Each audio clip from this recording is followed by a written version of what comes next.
Today news, Raphael Warnock is the only Democrat senator not to vote for the SAFER Act. The SAFER Act is a rewrite of the SafeAct. The SafeAct has been promised to be passed by folks like especially Chuck Schumer.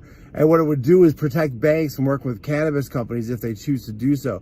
Currently, banks can work with cannabis companies, but they could, because it's federally illegal, be tried under RICO laws if they are found to facilitate what is considered to be illegal activity. So a lot of banks aren't working with any kind of cannabis related businesses at all. That's starting to change a little bit. Some banks are now working with the cannabis companies and getting their business, which is great for cannabis companies who are having a hard time getting bank products and are afraid to keep so much cash in their dispensaries, which is probably the common practice where there aren't any banks.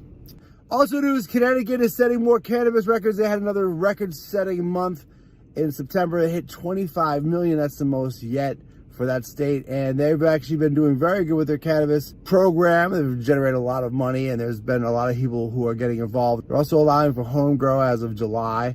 And so now Connecticut people actually can grow their own cannabis or choose to go purchase cannabis in a legal dispensary, which ends up being a good opportunity for most people to either grow cannabis or sell cannabis or buy cannabis.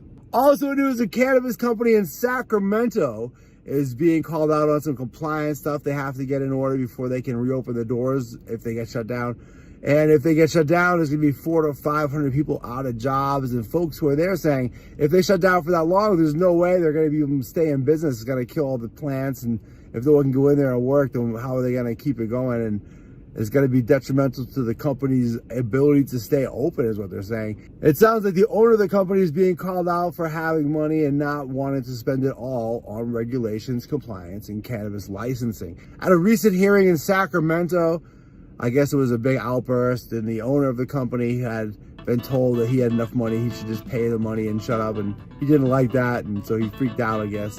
If the company does get closed down, it'll probably mean the loss of about 400 to 500 jobs, and so the city may take that into account in regards to shutting its doors, and maybe they can work something out. Thanks for watching The Watch Daily.